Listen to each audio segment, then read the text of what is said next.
A chilling memory surfaces under the full moon. In her past life, Duchess of Verifus stands over her rival, dress stained from the confrontation. On the floor is Lorenza Orietta Raffendora, the woman her husband, Aries, secretly loved. Verifa remembers her bitter conviction from that moment, that Lorenza was never worthy of him. But as Lorenza lies motionless, a small, white-haired boy enters the room, calling for his mother. Verifa is stunned into silence. The boy has her husband's hair and Lorenza's eyes. She never knew they had a child together. The crushing weight of their long affair becomes clear, the vision of their happy family a piercing betrayal. Even in death, Lorenza found a way to torment her. This single act of passion was what ultimately sealed Verifa's own tragic fate in her first life. Verifa's mind races, consumed by thoughts of her own unborn child, the rightful heir to the Nosenleaf's ducal house. She raises her bow, her aim steady for a brief, terrible moment. But she can't follow through. Conceding that the boy is innocent, she lets the arrow fall to the floor with a soft clatter. Suddenly, the doors fly open. Aries stands there, his expression turning from shock to pure rage as he takes in the scene. He screams Verifa's full name, his voice echoing in the hall. Ignoring her completely, he rushes past to where Lorenza lies motionless. He cradles her, his grief making him oblivious to their crying son. Turning to his wife, Aries demands to know how she could do this. In the tense standoff that follows, a blade flashes through the air, delivering a sharp blow to Aries. This final, desperate act sealed Verifa's own fate. Verifa meets his fury with a defiant smirk. She taunts him, noting that he can't even bring himself to finish off his own child. But Aries' expression remains ice-cold. He states bluntly that he doesn't care about any heir they might have had together. Raising his sword, he makes a chilling promise to end her life along with the child she carries. Later, Verifa lies alone in the dark, the consequences of her actions finally crashing down. She realizes Aries never had any real interest in her. His words had always been cold. Now powerless and broken, she confronts a single, tragic truth. The life that had been growing inside her was gone. This was a brutal end for the woman once known as the villainous Duchess of Shubram, who had used her power and beauty to obtain everything she ever wanted. She had absolutely nothing left. In her past life, Verifa recalled how her obsession had consumed her.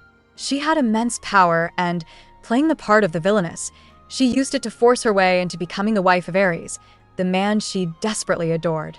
Deep down, she knew his feelings weren't for her, but she clung to the hope that she was his one and only. Her delusion shattered when she learned the truth. He and Lorenza had a child together. Now, stripped of everything, she sits in a dark prison cell. Aries stands outside the bars, coolly asking if she has reflected on what she's done. Looking up from the stone floor, Verifa agrees that she has, with every fiber of her being. But her regret, she explains, is not what he thinks. With a calm, almost radiant smile, she delivers her final verdict. Her only true regret is that she ever loved him at all. Aries is completely stunned, unable to process her words. He can only stare, wondering how this woman could look so serene in her defeat. Inside a cold prison cell, Aries delivered his final judgment on Verifa, using her full name to seal her fate. He drew his sword, and with one swift motion, her tragic first life came to an end.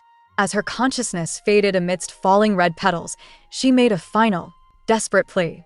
She prayed for Aries to know eternal suffering and, if possible, for her to be sent back in time. With her last breath, she swore she would never love that man again. Verifa's eyes shot open. She was alive. Confused, she touched her neck, recalling the sharp finality of the blade.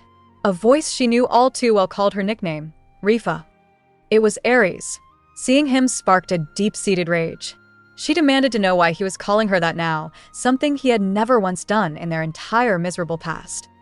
In her fleeting moments, Verifa embraced a beautiful illusion of Aries, desperately wishing the dream could last forever. But she knew it was simply a final vision before her tragic end. As darkness closed in, a familiar voice called her nickname, Rifa. With a sudden jolt, her eyes flew open.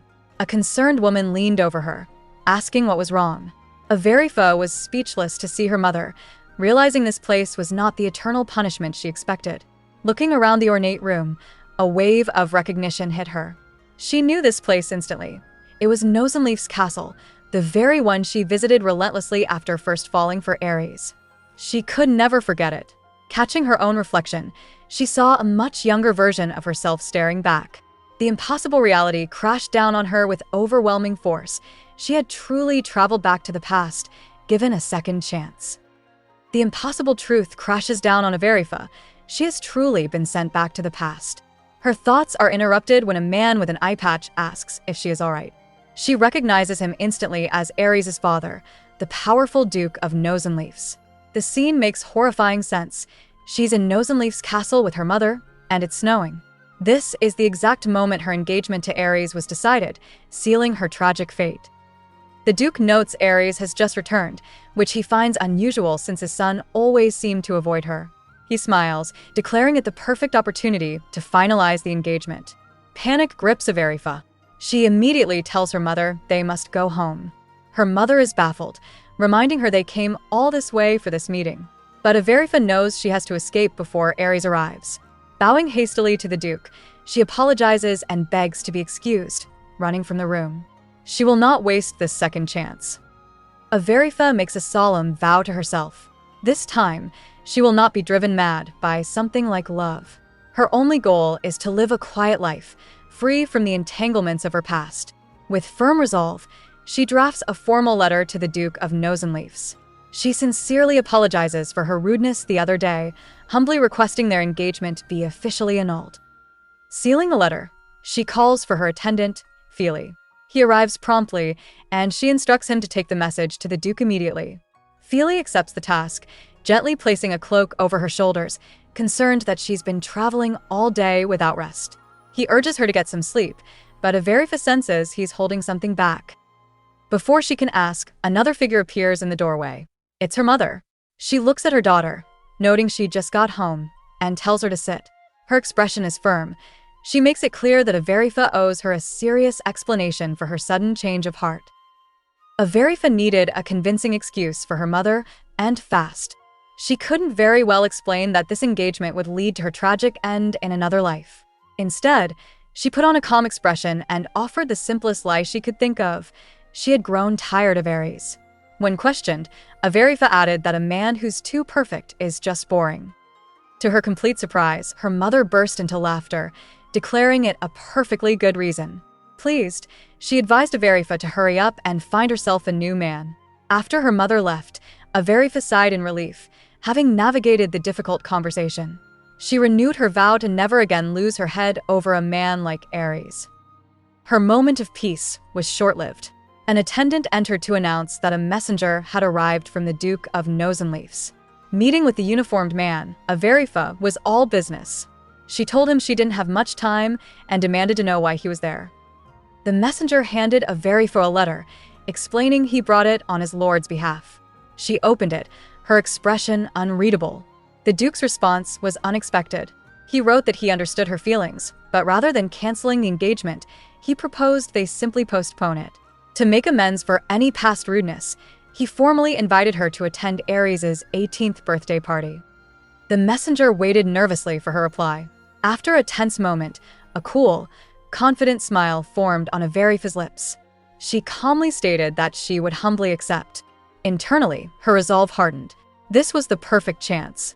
She would go to that party and settle things once and for all, making it perfectly clear to everyone that no bond remained between her and that man. On the day of the party, she arrived at the snowy Nozenleaf's castle in stunning fashion, stepping down from a magnificent golden dragon. Murmurs spread through the crowd as guests, aware of the rumors, watched her. They thought this was their chance to get closer to the future Duke, but all eyes were truly on Averifa's unmatched beauty. As Averifa made her grand entrance, a man in a crisp white uniform saluted sharply.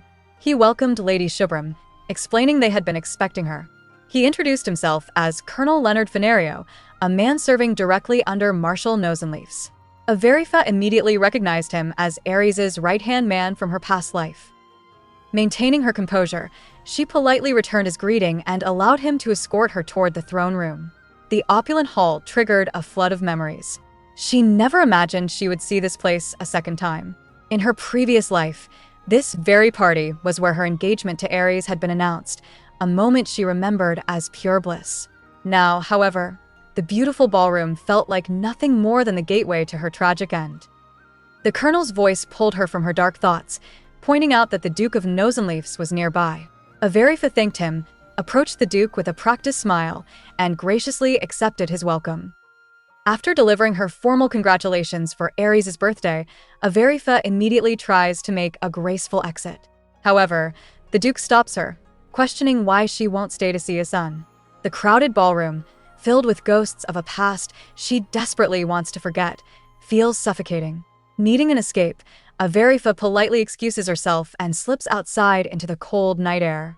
There, her magnificent golden dragon waits patiently. She approaches it, ready to ride home and put this ordeal behind her for good. But as she gets close, a chilling voice slices through the silence, demanding to know what she thinks she's doing. The icy tone is unmistakable, one she knows all too well. Averifa freezes, her breath catching. Standing before her in the falling snow is Aries himself, his imposing figure blocking her only path to freedom. Aries' cold voice cut through the snowy night, demanding to know what she was doing. Averifa attempted to sidestep his intensity, offering formal congratulations for the special day. But Aries wasn't interested in her politeness. He repeated his question, his tone leaving no room for argument. Fed up, Averifa patted her dragon and pointed out his lack of manners, but her words only provoked him. In an instant, he closed the distance and grabbed her wrist. The sudden contact sent a shock through her, triggering the painful memories she fought so hard to suppress. She silently cursed herself for having any lingering feelings for the man who had caused her so much suffering. Composing herself, Averifa coolly requested permission to borrow a dragon to go home. Aries scoffed at the idea, accusing her of planning to steal one all along. As she turned away from the insult, their confrontation was interrupted. Colonel Fenario appeared, explaining that he had been searching everywhere for Lady Shubram. Colonel Fenario arrives, looking completely surprised to find the Marshal outside.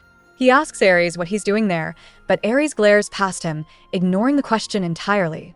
Instead, he directs his icy stare at his subordinate and demands to know if his order is ready. Stunned by the Duke's intensity, Fenario nervously assures him they will have it ready right away. As Averifa prepares to leave with the colonel, Aries watches them from a distance. He completely misreads the situation, concluding that she has finally given up on him and decided to pursue his subordinate, Leonard, instead. Meanwhile, Averifa soars into the sky on a golden dragon, feeling a wave of relief. She believes this is her chance to at last escape Aries and live the rest of her days in peace. However, her hope is fleeting. The moment she touches down at her estate, a man named Feely rushes to greet her. He apologizes for the intrusion but has urgent news concerning the northern neighboring kingdom. For the Duchess, peace is still a long way off. Averifa's brief moment of peace is shattered by urgent news. The civil war in the neighboring kingdom of Oshral has ended. The victorious rebels have established the Strald Empire. The development is faster than she expected, but the timing is chillingly familiar. History is repeating itself, and Averifa knows with grim certainty that the Great War from her past life is about to begin. 2 months later, she is summoned to Winstein Castle. The 5 divine dukes, powerful nobles descended from gods, are called to a war council. As Averifa takes her seat, Aries wastes no time pointing out that she's the last to arrive. Unfazed, she coolly replies that a beauty always makes her entrance last. Their banter is cut short as Prince Maindelt steps forward. He announces that due to the Emperor's poor health, he will be leading the meeting. This strategic power grab immediately puts the dukes on notice, and Aries looks anything but pleased with the new arrangement. Prince Maindelt explains their summons concerns the aggressive Strald Empire. He declares their expansion a clear provocation and an act of war against Winstein, one he cannot ignore as a royal. When a duke asks for his plan, Maindelt unveils a risky strategy. They will spread false information that the Northern Territory, governed by Aries, is poorly defended. The bait is designed to provoke Strald into attacking them first. The other dukes are immediately skeptical, questioning if such a simple plan will work. But Maindelt reveals the second part of his scheme. They will also circulate rumors of a fake war erupting on the opposite southern border to divide the enemy's attention. Averifa grasps the true nature of this maneuver. She asks him directly if this plan was his own or the Emperor's. Maindelt proudly confirms it was his idea and that he'll be commanding the war. The implication is clear. This conflict is just a tool for the prince's ambition to seize the throne. Everyfa senses there's more to the story and asks Prince Maindelt if he's holding something back. The prince's expression turns grim as he reveals the true threat. He explains that his older brother, the first prince, is ruthless. When he eventually takes the throne, there is a very real possibility he'll have all 5 divine dukes eliminated to secure his own power. The other dukes are stunned by this revelation, but Aries scoffs, believing it to be an exaggeration. Maindelt counters, explaining that his brother has spent years researching their divine abilities. He wasn't doing it for fun. He was gathering information to use as a weapon against them. Cutting through the tension, Everyfa lays out their options. She calmly states that when faced with a choice between survival and destruction, there's really no choice at all. They must back Maindelt. Her logic wins over the other nobles. A grateful prince, Maindelt bows deeply. He tries to thank her as she walks away, but she coldly dismisses him. As Prince Maindelt leaves, Aries appears, blocking Everyfa's path. He immediately confronts the prince, demanding to know why he's in a deserted place with her. Aries warns him that being seen together will only start rumors, adding that a future crown prince should be more careful. The prince concedes, offering Everyfa a quick apology before departing. Now alone, Aries turns his frustration on Everyfa, grabbing her arm. He demands to know what her real game is. She looks at him with a tired expression, stating she's not after anything. She's simply tired of him. Stunned by her words, Aries calls her excuse absurd. He refuses to believe her past behavior can be so easily dismissed. Unfazed, Everyfa offers to apologize for everything she has ever done. She declares she will accept any punishment from the heir of House Nosenleafs, on one condition, that her life is spared. She stands resolute, prepared for whatever he decides. Aries smirks, intrigued by Everyfa's bold offer to accept any punishment as long as her life is spared. For a second, she worries she said something too outrageous, but quickly reaffirms her decision. To her surprise, Aries doesn't get angry. He simply agrees. He informs her that since she's in the capital, the Emperor has given him a mission, and she is to accompany him. Confused, Everyfa wonders if that's all there is to it. Aries leads her through the city streets at dusk, stopping before a sketchy-looking inn. She immediately recognizes it as an establishment with a certain reputation, often used for secret meetings. When she addresses him formally as heir, he stops and tells her to call him by his name.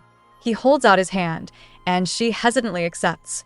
As they enter the building together, Everyfa can't shake her suspicion. She wonders why an Imperial mission would possibly bring them to a place like this. Inside the carriage, Everyfa wonders what Aries could possibly be planning. He finally explains the Imperial mission. They're going undercover to investigate an illegal slave trading operation. Despite being banned, the practice is conducted in broad daylight, right in the heart of the capital. Everyfa questions their disguise as lower-ranking nobles, but Aries has a logical answer. He explains that high-status nobles can't just be seen strolling into such establishments, so they disguise themselves to sneak in with their lovers. For the investigation to work, he states plainly they will have to pretend to be a couple. At the inn, a man greets them as first-timers. Playing his part, Aries pulls Everyfa close and coolly asks to see the goods. He then leads them down a stone staircase into a dark basement. They are met with a horrifying sight. Numerous people locked away in cells. When Everyfa wonders where they all came from, Aries grimly explains that some were bought at auctions, while others were simply kidnapped. The keeper nervously confirms that many nobles are frequent customers at these illegal auctions. Playing his role perfectly, Aries coolly demands to see their strongest captive. The man eagerly leads them to a specific cell, pointing to the person inside. When Everyfa looks, her blood runs cold. Chained and battered, the man is instantly recognizable. It's Lin. Her mind flashes back to her previous life. Lin wasn't just a stranger. He was Aries' loyal right-hand man, and more importantly, the only person she had ever trusted in that cold ducal castle. She remembers him telling her about his past. He was an illegitimate child from the distant royal family of Yamato, a heritage Everyfa's own father shared. This common ground had created a unique bond between them. To see her one true ally from her tragic past trapped in such a miserable state is a devastating shock. Overwhelmed, Everyfa rushes to the cell. She softly asks if his name is Lin, introducing herself as Rifa and promising that he is safe now. She then turns to Aries and makes a bold request, asking the heir of Nosenleafs to allow her to take this man. She explains that they share a distant connection, as her own father was also from the Yamato royal family. Aries tells the slave keeper he will purchase Lin. As the man celebrates, Aries' demeanor shifts. With a chilling calm, he declares he'll be taking every captive in the building. A sudden frost fills the air as he draws his sword, placing the stunned keeper under arrest for violating the anti-slavery laws. When the terrified man demands to know who he is, Aries coldly states that for someone whose freedom is ending, his identity is irrelevant. While his men secure the area, Aries glances back at Averifa, a single question in his eyes. How did she already know Lin's name? Facing Aries' unspoken question, Averifa stands firm. She reminds him that they are distant relatives and tells him not to make her repeat herself. Her sharp tone ends the conversation. The scene then shifts to Aries formally welcoming a still-chained Lin into his service. He declares Lin his subordinate from that moment on and tells him to serve House Nosenleafs well, officially freeing him from his old life. Later, Averifa is back home, lost in thought, when her mother's voice snaps her back to reality. Her mother, clearly annoyed, notes how often Averifa has been spacing out. She then presents a confidential letter from Prince Maindelt. Averifa's face falls as she reads the contents. The prince is moving forward with their war strategy, but his first request is a devastating blow to her plans. He has ordered Averifa to stay at the Nosenleafs ducal castle in the far north for a short period. Utterly shocked, Averifa can only wonder what this terrible new development means. Averifa's mind raced as she absorbed the prince's strategy. Spreading rumors of a poorly defended border was a clear invitation for war, and he was using her as the bait. Realizing she was being sent directly to the front lines, she wondered what Prince Maindelt was truly planning. Upon her arrival at the frigid Nosenleafs castle, Aries was already there to greet her, flanked by his subordinates. As his dragon gave her a friendly nudge, her attention shifted to a familiar face in the lineup, Lin, now dressed in a soldier's uniform. A warm smile crossed her face as she called out to him. Lin responded softly, calling her Rifa. The familiar address immediately drew a sharp glare from Aries, who reprimanded Colonel Leonard for the lack of discipline. Averifa quickly stepped in, explaining she was the one who asked Lin to use her name. She preferred it to the stuffy titles that only reminded her of the painful distance she endured in her previous life. Aries, clearly irritated by her informal tone with Lin, sarcastically asks if he's supposed to call her by name as well. Averifa immediately shuts him down, declaring the thought awful and flatly refusing to let him say her name, making it clear that Lin is the only one with that privilege. Seeing the mood sour, Colonel Fenario quickly intervenes, suggesting they show Averifa to her room. As they walk, Aries informs her she will be staying in the separate palace. Averifa stops dead in her tracks, a wave of shock washing over her. She instantly recognizes the building, the residence of the Duchess of Nosenleafs, the very place she lived as his wife in her first life. It's the last place on Earth she ever wanted to see again. She tries to refuse, insisting a normal guest room is fine, but Aries is unmovable. He states that while the palace is sacred, housing an honored guest like her anywhere else would severely damage the dignity and honor of House Nosenleafs. He's leaving her no choice. Averifa tried to reason with him, explaining that if she stayed in the Duchess's palace, people would get the wrong idea.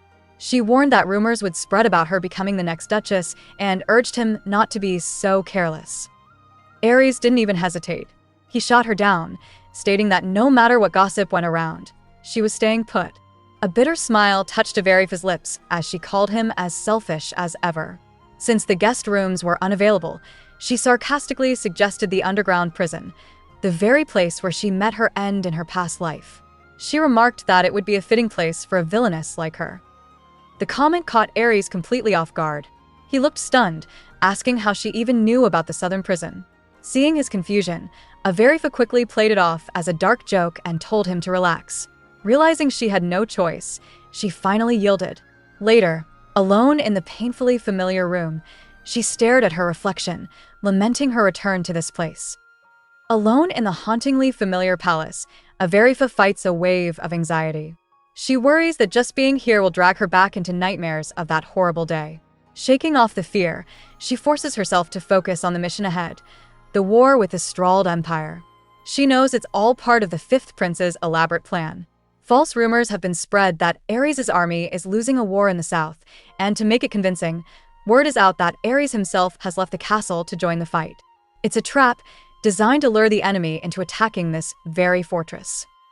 Realizing time is short, Overheard decides to start planning their defensive strategy. However, as she moves through the halls, guards and a maid block her path. They apologize but firmly state that Lord Aries has ordered no one to pass.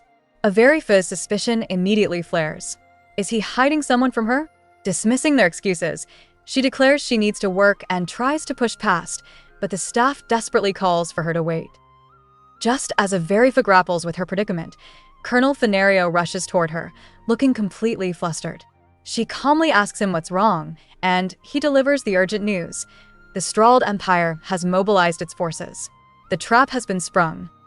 Overheard heads directly to the main gate, where soldiers and dragons prepare for departure. Aries is there, standing beside his imposing white dragon. He commands her to ride with him, but she immediately pushes back, questioning why she is to ride his dragon specifically. Aries cuts her off, insisting there's no time for arguments, and extends his hand to help her up. Before she can respond, a woman's voice rings out, calling Aries' name. A beautiful woman in a flowing green gown runs past Overheard and leaps into Aries' embrace. Overheard's blood runs cold as she recognizes the face from her darkest memories. It's Lorenza Orietta Rafendora, the woman whose life Overheard ended in her tragic past, and the very reason she was executed. Overheard stands frozen as her worst nightmare materializes before her. The woman embracing Aries is Lorenza Orietta Rafendora. Seeing them together again sends a sharp pain through Overheard's chest. Aries attempts to push Lorenza away, his voice firm as he tells her she shouldn't have come. But she clings to him desperately, begging him not to leave her behind. As Overheard is forced to watch their intense reunion, a cold, bitter realization washes over her. She remembers how foolish and blind she had been in her past life. Their relationship had been going on the entire time, right under her nose, and she had never even noticed. Overheard watches the scene unfold, a bitter thought crossing her mind. She once loved a man like this, but now, she can't even shed a single tear over it. Lorenza continues to cling to Aries, promising she won't be a bother and will behave herself. Interrupting the drama, Overheard steps forward with a polite, cold smile. She tells them it's fine, and that they should please go on. She remarks that this must be their tearful farewell, as anyone would find it hard to see their love off to battle. Aries immediately tries to deny it, but Lorenza cuts him off, declaring that this isn't goodbye because she's going with him. Overheard's mask of composure drops instantly. Her eyes turn dark as she glares at Lorenza, her voice laced with a threat. She tells her that she must want to meet her end. Even Aries' dragon chimes in, telling him to stop fussing over his lover, so they can finally leave. An exasperated Aries can only repeat that she is not his lover. Despite her threats, Overheard is left standing alone as she watches them prepare to leave. She quietly pleads for him to please come back safely. Without another word, Aries and Lorenza ascend into the night sky on his massive dragon, leaving Overheard behind. As they disappear, her past knowledge floods her mind. She recalls the inevitable future she's so desperate to avoid, a vision of Aries and Lorenza, bound by a love so deep it would one day bring a child into the world. High above the ground, Aries is already exhausted with the situation. He insists to Lorenza that she is not his lover, just a childhood friend. Her skeptical response shows she doesn't believe him. As the wind grows stronger, he tells her to hold on to him more firmly for her own safety. She proudly refuses, declaring she would rather fall. Annoyed, Aries simply grabs her arm and forces her to hold on, ensuring she doesn't get thrown from his dragon. High in the sky, Lorenza clings to Aries, feeling conflicted. She can't understand why he's suddenly being kind by forcing her to hold on, thinking it will only make her look more foolish in the end. As dawn breaks over the barren landscape, they land at the military encampment. An officer reports that thanks to everyone's efforts, the camp was set up before sunrise. Standing with Lorenza, Aries formally thanks his men. He gives a final, stark warning. The enemy army will reach their position by morning. He commands everyone to stay alert and be ready to fight. While the soldiers salute their commander, Averifa quietly turns and walks away. Watching the sun rise, she feels a grim sense of finality. It's truly about to begin. Aries shares her sober mood, recognizing that this isn't a game. It's a real war. Alone in her tent, Averifa recalls her first life and how Aries once led this same army into battle against the Strald Empire. Back then, Aries achieved a decisive victory, and the Strald Empire was absorbed into Winstein. But she realizes a key detail is different this time around. She wasn't present for that battle. Her involvement now makes her question if she'll accidentally change a critical part of history. Her spiraling thoughts are cut short when Aries appears at her tent flap, telling her to come with him. He leads her to a larger tent setup with tables and chairs. Averifa asks what he wants, stating that she needs to rest before the fight. Ignoring her complaint, Aries places a glass of water on the table in front of her. With a serious expression, he simply tells her to drink it. Averifa immediately grows suspicious, her mind racing as she wonders what he could possibly be trying to make her consume right before a major battle. Averifa eyes the glass of water suspiciously and demands to know what it is. Aries calmly replies that it's a tranquilizer, calling it an essential medicine for soldiers heading into battle. He explains that the battlefield is a brutal place where some can't handle the pressure and end up losing their minds. While Averifa understands the grim logic, she firmly refuses, stating that she doesn't need it. Aries warns her against acting tough, reminding her that bravado can have fatal consequences in a real war. This strikes a nerve. Averifa snaps that she isn't pretending. She's seen enough combat to know her own limits. To drive her point home, she angrily knocks the glass from the table, sending water spilling across the tent floor. Stunned by her fierce reaction, Aries quietly clarifies that he never intended to insult her. Averifa demands to know his real intentions. For the first time, Aries looks genuinely flustered, quietly admitting he only offered the tranquilizer because he was worried about her. The confession leaves Averifa speechless. This man, the source of her past life's misery, was concerned for her safety? It was a thought she couldn't comprehend.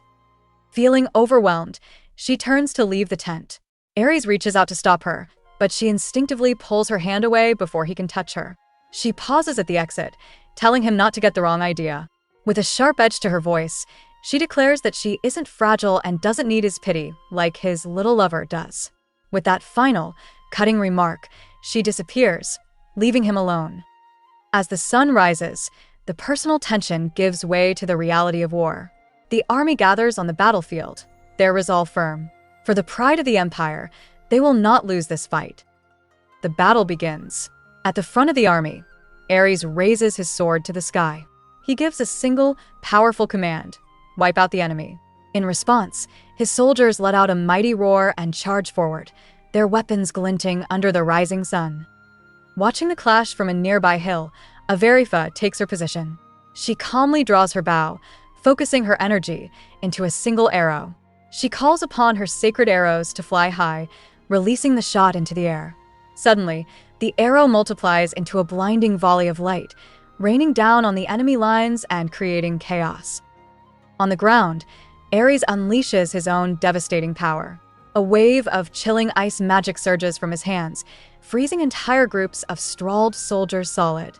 The combined assault is overwhelming. With Averifa providing powerful support from above and Aries dominating the front lines, the tide of the battle turns decisively in their favor. But amidst the chaos, a soldier, wearing the Nozenleaf's army uniform, approaches Averifa on the hill. Believing him to be an ally, she lets her guard down for a fatal second. He lunges forward, and she's caught completely off guard by the sudden attack. Stunned, Averifa collapses to the ground. Her last conscious thought is a shocking realization: there was a traitor among them. Sometime later, she slowly regains awareness. She's no longer on the dusty battlefield. She finds herself in a dark, unfamiliar room, her hands bound tightly behind her back. She's been captured. Footsteps echo as a figure approaches. A voice confirms she's awake before a hand roughly pulls her up by her hair. Her captor reveals his face, a scarred man with a triumphant grin. It's him, Cywalt Grandy, the Emperor of the Strald Empire, the very man leading the war against them. Emperor Cywalt Grandy looked down at Averifa, a cruel smile on his face. He commented that she was even more impressive than the rumors suggested. The grim reality sank in for Averifa. There really was a spy in the Nozenleaf's army. Cywil taunted her, asking why she'd march into a battle she should have known was a trap. His reason was simple and arrogant. He'd heard the Duchess of Shubram was a beauty and wanted to see for himself. Unimpressed, Averifa called him a bigger fool than she thought. He shot back that she was the one who got caught so easily, yanking her up by her hair.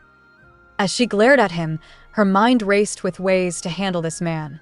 Cywil then grabbed her chin, making a shocking demand. She was to become his woman.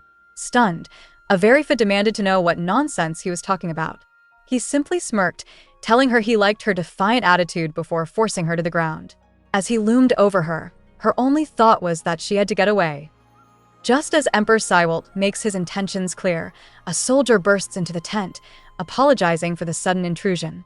Visibly annoyed, Cywil sarcastically notes the soldier's impeccable timing and demands to know what's so important. The report is grim. The Nozenleaf's army has already broken through their front line. Cywil looks genuinely surprised, admitting they've arrived faster than he anticipated. Turning back to Averifa, he grabs her chin and coldly orders her to stay put and behave herself before he leaves to handle the situation. Alone and still bound, Averifa's mind races. This is her chance. She knows she has to get out of there while she still can. But just as she begins to process her escape, an arm wraps around her from behind, and a hand clamps firmly over her mouth, silencing her before she can make a sound. She's not alone after all. A quiet voice tells Averifa to stay still as a hand covers her mouth. The ropes binding her are sliced, and she turns to find her rescuer is none other than Lynn. Overwhelmed with relief, she realizes her trusted friend has found her. He quickly pulls her close, telling her they have to escape now. Peeking from the tent, they see the Strahd soldiers in a complete panic. The men are shouting that the Nozenleaf's army is too strong and that they must retreat immediately. But as the soldiers turn to flee for their lives, their escape is suddenly cut off. The ground shatters beneath them, transforming into a deep chasm of jagged, blue ice. The fleeing soldiers plummet into the newly formed abyss. A dark, powerful energy radiates from the icy depths. Surrounded by floating ice crystals, Averifa looks on in disbelief. She recognizes this overwhelming divine power. There was no mistaking it. Aries had arrived. The entire battlefield had been flash-frozen. What was once a chaotic retreat was now a silent, chilling monument.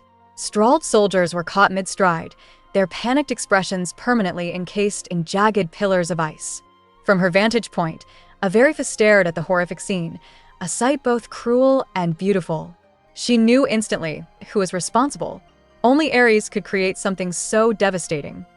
Later, in the safety of a military tent, Colonel Fenario approached Averifa with a look of genuine relief. He was glad to see her safe. Averifa, holding a warm cup, quietly apologized for causing him concern. But her mind was still on the battlefield, replaying the sheer force she had just witnessed. Was Aries' divine power always this overwhelming? Her reflection was cut short as Colonel Fenario prepared to deliver his report, officially addressing her as Lady Shubram. The war wasn't over yet. Colonel Fenario reports to Averifa about the man who betrayed her. He explains that the traitor slipped into their ranks during enlistment and takes full responsibility for failing to spot him. Averifa tells him not to worry, instead asking what happened to the man. The colonel informs her that after a thorough interrogation, the traitor was executed for his crimes. Their attention is then drawn outside, where Aries stands before a captured, bound man, Emperor Cywil. Aries notes that the Emperor's presence on the battlefield saves them the trouble of hunting him down in his own empire. With a forceful shove, he sends the defeated Emperor sprawling to the ground. Lying in the dirt, Cywil asks if Aries plans to end him.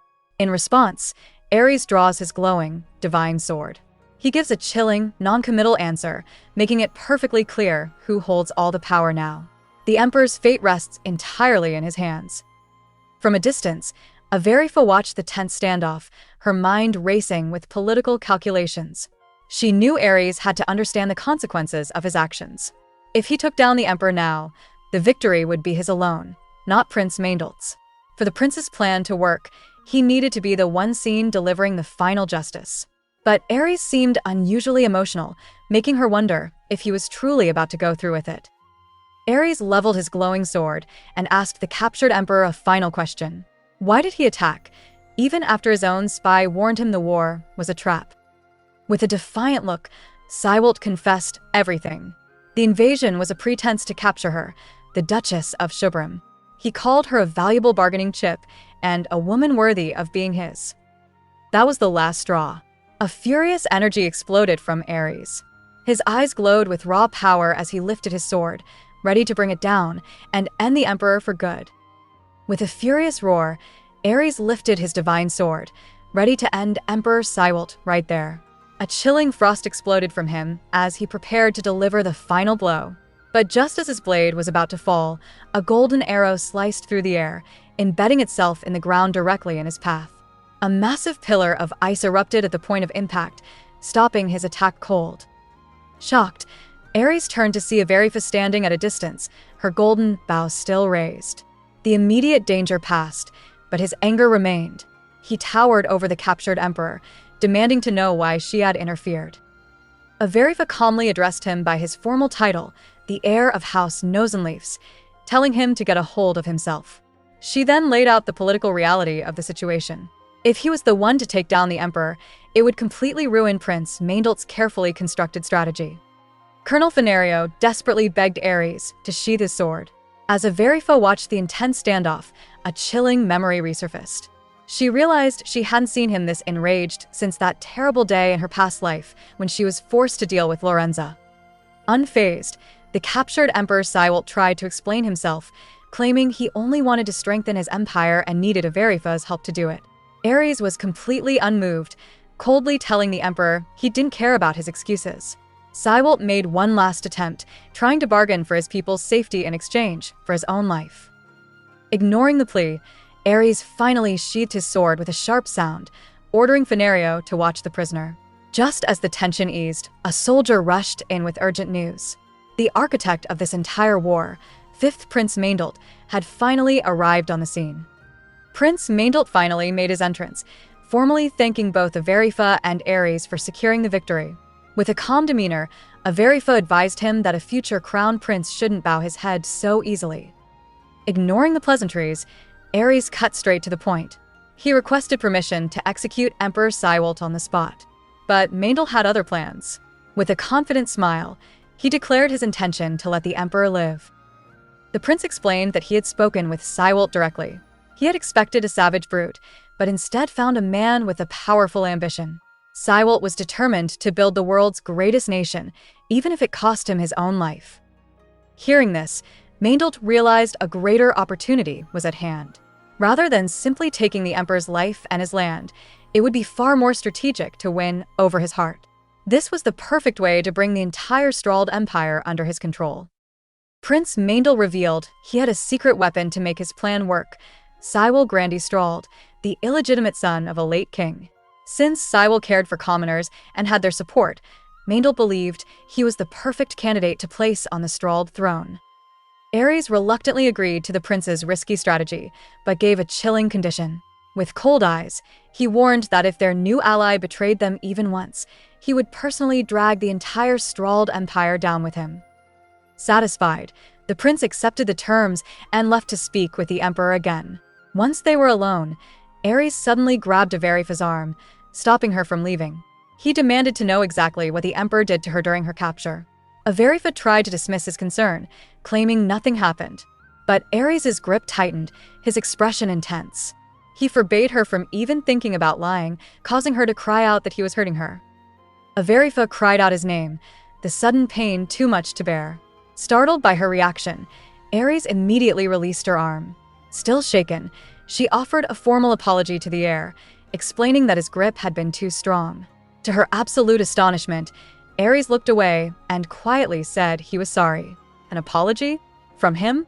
This had never happened before. Trying to regain her composure, she told him to just call her by her name. Aries, seeming to misunderstand, replied that she could simply call him Aries.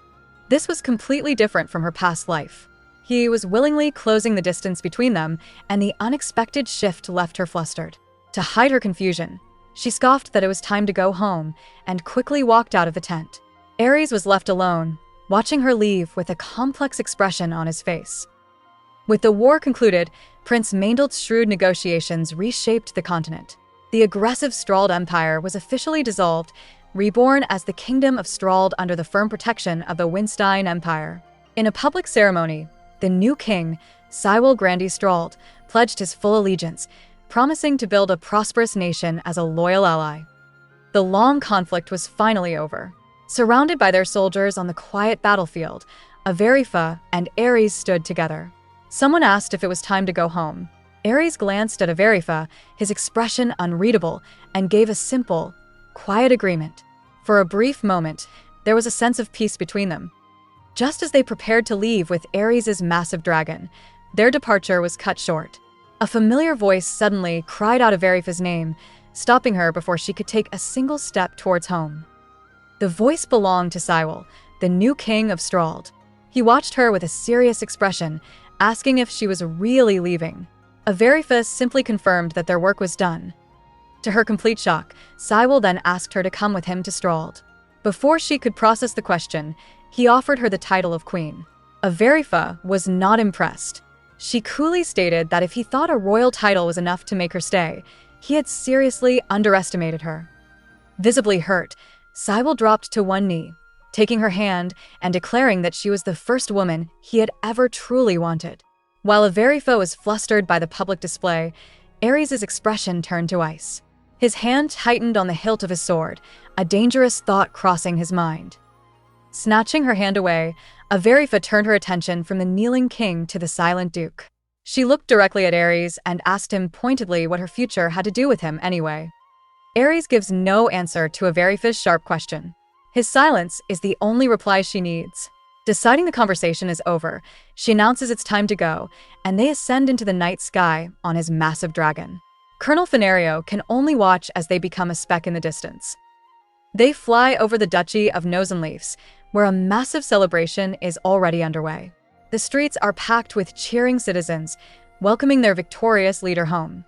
But as they land in the main square, a familiar scene plays out, confirming Averifa's deepest fears. Lorenza rushes past the guards, calling Aries' name. She throws herself into his arms, crying that she always knew he would come back to her. Aries accepts the embrace, quietly agreeing. From her seat on the dragon, Averifa looks down on the couple. This was the exact future she was running from, and seeing it again solidifies her resolve to stay far, far away. She made a simple, yet stunning request. She asked him to hold her. Aries was visibly confused, demanding to know what nonsense she was spouting. His subordinates, including Lynn, were completely speechless at the sudden turn of events, insisting it wasn't nonsense and that she just wanted a hug. Aries noted that this was very unlike her, and turned to leave. Still, she hadn't forgotten how Aries had treated her in their first life, a painful memory that only fueled her own resolve. She swore she would never love Aries, but in this second life, she's terrified of repeating the same mistakes. Frustrated with her own foolish heart, the painful memories come flooding back. She can't forget his betrayal, the image of him with Averifa and their child forever burned into her memory. The searing pain and piercing cold of her tragic end are still fresh. To survive, she knows she must keep her distance from him at all costs. Just as Averifa turns to leave, however, Lorenza's resolve hardens into a different kind of action. She stops her, her voice steady and clear. Looking Averifa straight in the eyes, she asks the one question hanging between them. Does Averifa truly love Aries? Looking RMC dead in the eye, she asks, do you love Aries? The confrontation Averifa wanted to avoid has just found her, and there's no escape. But RMC is no longer the weak woman from her past life. Unfazed by the direct assault, Averifa, framed by floating purple petals, offers a slight, knowing smirk. She doesn't even flinch. Instead, she calmly replies that whatever feelings she once had were from a long, long time ago. With absolute confidence, she declares that in her new life, a pathetic man like him no longer matters to her at all. The ice-cold dismissal lands like a punch, and Lorenza's expression instantly hardens, realizing this isn't the same rival she once knew. This ice-cold dismissal clearly provokes Lorenza. Her face hardens as she spits a warning, telling Averifa not to get the wrong idea just because Aries is showing some concern lately. With a complete shift in demeanor, she brings a finger to her lips with a sly, childish look, declaring that she is Aries' one true lover and he loves only her. But RMC is worlds beyond this petty drama, scoffing internally at the absolutely ridiculous display as thorny, dark vines begin to magically manifest around her, reflecting her complete and utter disdain. Unimpressed by Lorenza's pathetic claim, Averifa just scoffs, thinking both she and Aries are completely full of themselves. As Lorenza stumbles back, intimidated by the dark, thorny aura now radiating from RMC, Averifa lands the final verbal blow. With a cutting smirk, she sarcastically remarks that the two of them are perfect for each other. Having established absolute dominance, she confidently turns on her heel and begins to walk away, leaving a bewildered Lorenza to process the flawless takedown. This round goes to Averifa. However, Lorenza, stunned by the casual dismissal, refuses to let her go. She grabs Averifa's shoulder, stopping her cold. The power dynamic instantly flips entirely. Averifa pivots back, her expression turning icy, as she leans in close to her rival. She warns that Lorenza is the one who shouldn't get carried away. Her gaze then drops to the delicate brooch on Lorenza's dress. Pointing a finger right at it, Averifa delivers a chilling threat. If Lorenza doesn't back off, she might just accidentally break the precious item. The message is crystal clear, leaving Lorenza speechless. Satisfied, Averifa turns to leave, coolly stating she has no intention of coming between her and Aries. But she can't resist a final, cutting remark, adding that her disinterest only holds if Aries' heart hasn't already strayed. With that devastating seed of doubt planted, Averifa walks away victorious. As she moves through the palace, she reflects on her past life. A chilling realization hits her. She never met Lorenza like this before.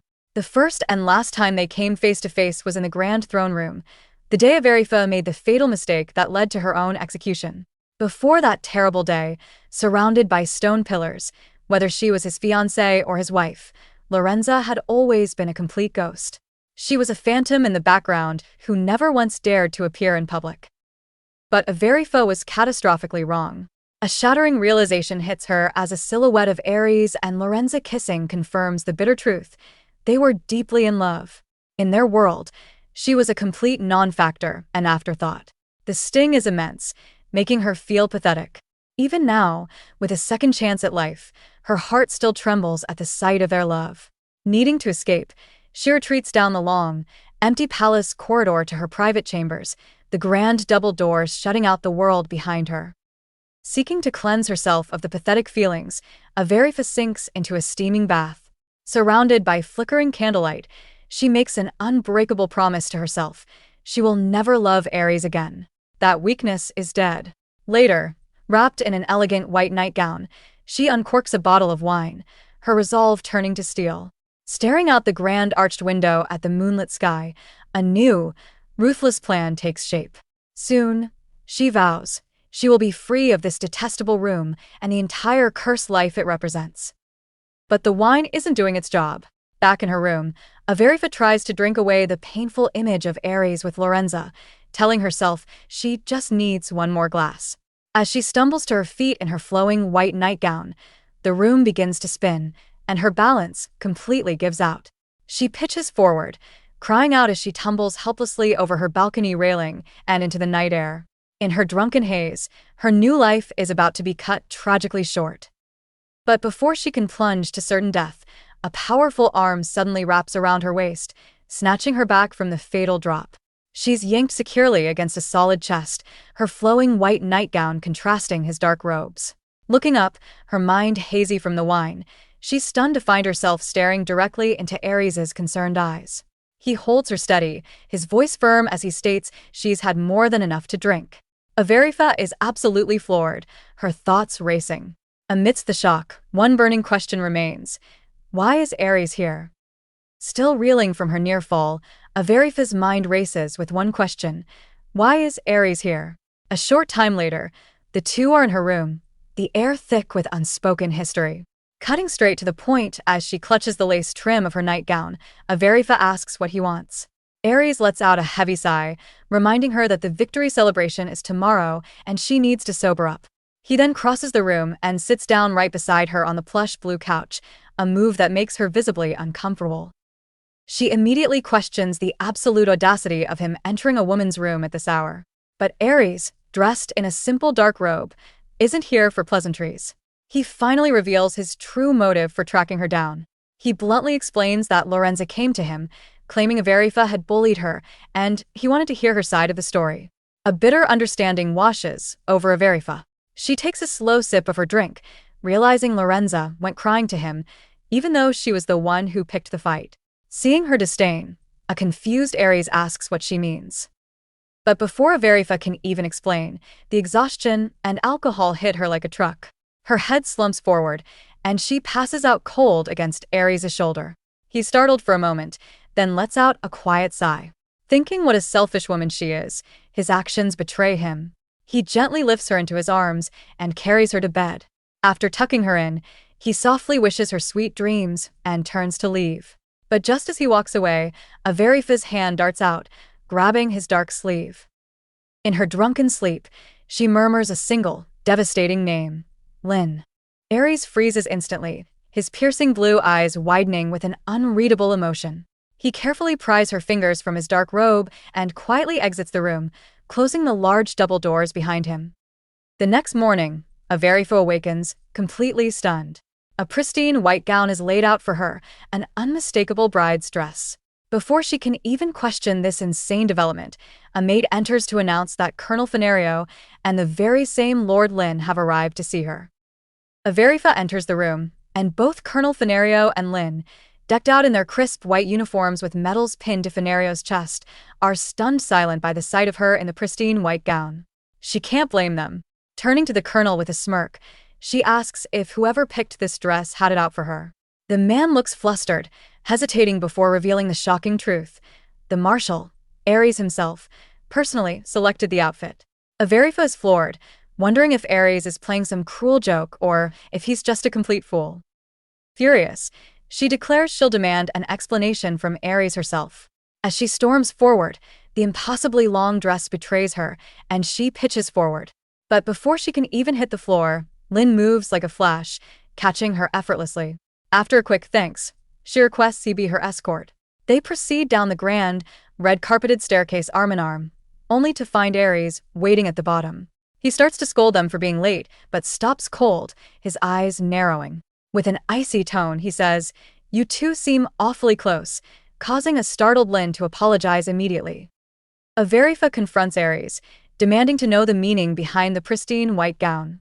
But he completely sidesteps her frustration, looking away with a slight blush as he asks a simple question: did she like it? She's floored by his response, pointing out that, with her sparkling purple necklace and elegant dress, she looks like she's at her own wedding. While Aries claims he doesn't mind, Averifa certainly does, worried about the rumors this will start. Before she can argue, he cuts her off, insisting they have no time, taking her hand and firmly pulling her along. As they stride through the hall, whispers erupt from the stunned guests, who can't help but admire what a jaw-dropping couple they make. Averifa can feel the eyes on them, but one gaze burns hotter than the rest. She notices Lorenza in the crowd, her distinct floral choker drawing the eye, as she watches their every move with a cold, unreadable expression. Completely ignoring the tension, Aries leads her into the main event hall, ready for their mission to begin. Their grand entrance immediately silences the room. As the music begins, Aries leads Averifa onto the dance floor. Their movements are absolutely flawless, silencing the whispers and replacing them with looks of stunned admiration. Every eye is locked on them as they glide across the floor, the ribbons on her pristine white gown flowing elegantly. Averifa notes they're drawing a lot of attention, but Aries coolly reminds her a divine duke should be used to it. Overwhelmed by the applause, she tells him she needs fresh air. He seems genuinely concerned, but she escapes to a terrace, where a cry for help shatters the night. Seeking a moment of peace, Averifa steps onto a quiet terrace, her elegant white dress glowing under the starlight as she holds a glass of wine. But the night is instantly shattered by a desperate cry for help. Her eyes lock onto a tense scene unfolding in the gardens below. It's Lorenza, struggling against Aries' younger brother, Rupert, who has her in a rough, aggressive grip. Averifa freezes, her expression hardening as she recognizes the voice. The dark underbelly of this party is already revealing itself, and she has a front row seat. She overhears their brutal conversation. Rupert, his expression cold as ice, tells Lorenza that his brother feels nothing for her.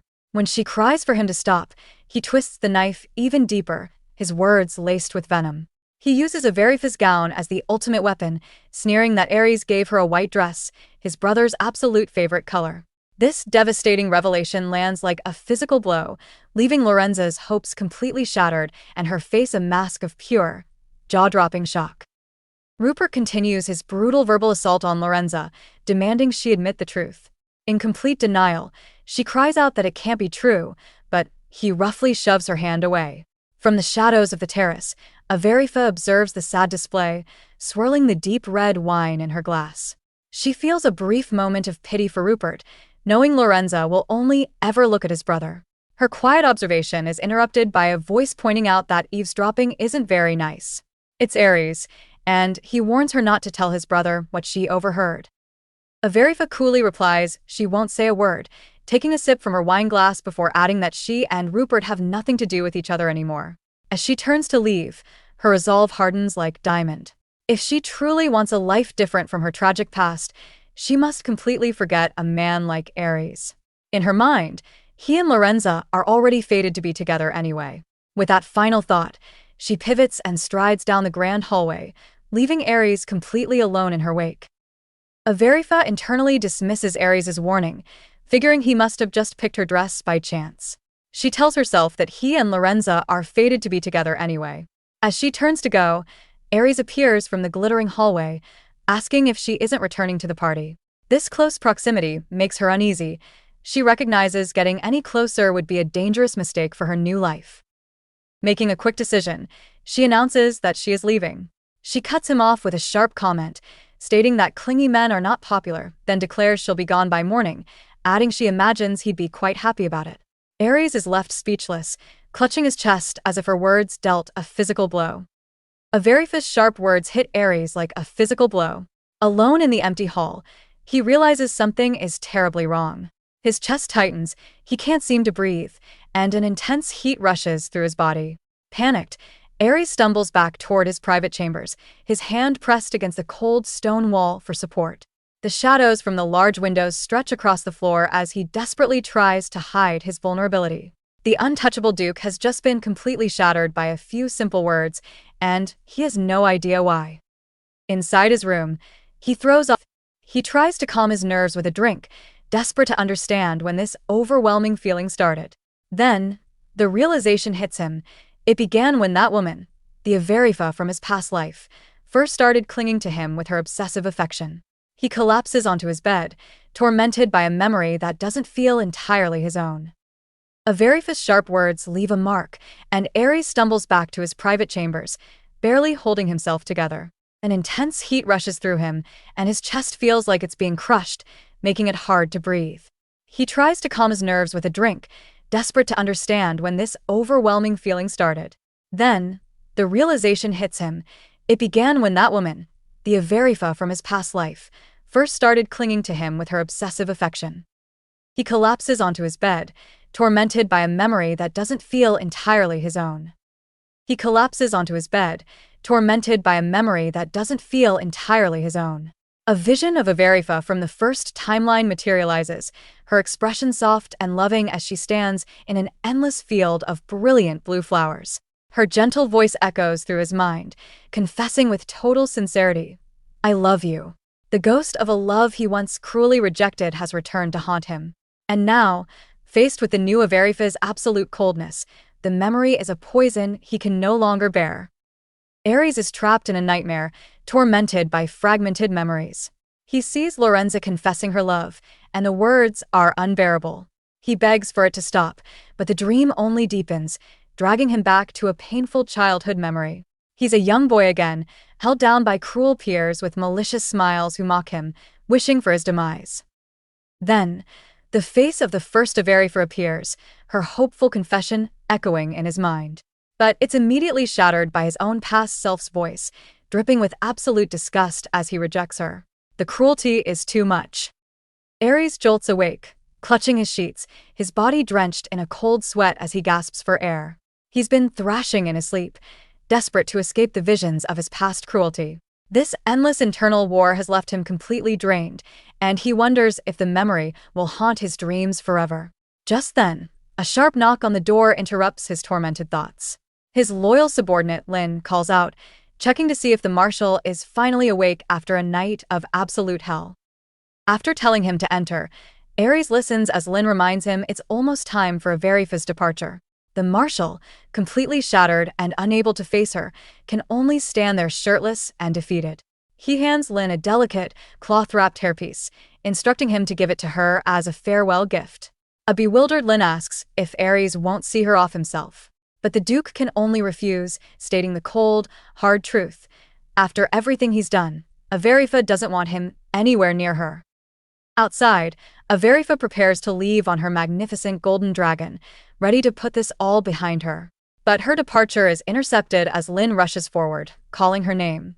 He presents a small, cloth-wrapped object, and her eyes widen in absolute shock. She recognizes the delicate hairpiece, a painful relic from their shared past. Completely bewildered, she demands to know why he has it. Lin calmly explains that Marshal Aries himself ordered him to deliver it, adding that the Duke, in his cowardice, will not be coming to say goodbye in person. A bitter laugh escapes her lips. Of course, he wouldn't show his face. She's certain he's just relieved to finally be rid of her. After a quiet thank you to Lin, she turns without another word, ascending into the clouds on her majestic golden dragon. But she's being watched. Far below, Aries stands alone at a massive, sunlit window, his gaze locked on her shrinking silhouette. His mind flashes back to the day she first gave him that keepsake, his younger self completely bewildered. Even now, the question of why still hangs in the air, unanswered. The scene cuts to a tense political gathering. Verifa, looking flawless in a lavish lavender gown, sits across from a stoic Aries, who internally dreads their forced proximity. An older duchess tries to lighten the mood, playfully, suggesting their constant encounters are fate. But this is the absolute last thing Verifa wants to hear. She explodes, vehemently denying it. It's not fate. They're both heirs to powerful houses.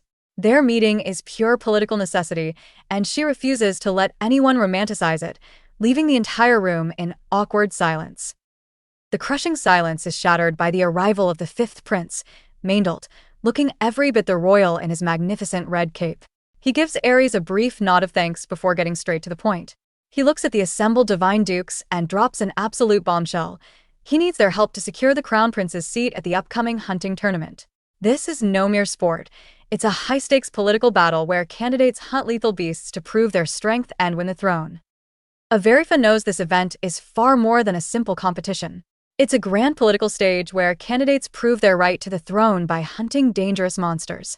Winning demonstrates not only their own strength, but the power of their allies, attracting more nobles to their side. She recalls with grim certainty that in her past life, the first prince easily won this event, solidifying his path to the throne. But Manhwa reveals his true strategy. He isn't just asking for cooperation on the day of the hunt. He states that before the tournament even begins, they must work together to weaken the first prince's forces as much as possible. With the alliance solidifying, a duchess with striking pink hair immediately pledges her unwavering support. Prince Manhwa is ecstatic, declaring that together, they will utterly crush the first prince's faction. The plan is set. The divine dukes will move into their respective townhouses in the capital to begin their clandestine investigation. But as Verifa arrives at her estate, ready to begin, she's blindsided by an unwelcome guest. There, standing in her private residence, is Aries himself. Furious, she demands to know what gives him the absolute audacity to be here. Before Aries can even answer, her butler, Feely, dressed in a pristine green uniform, steps forward with a formal greeting.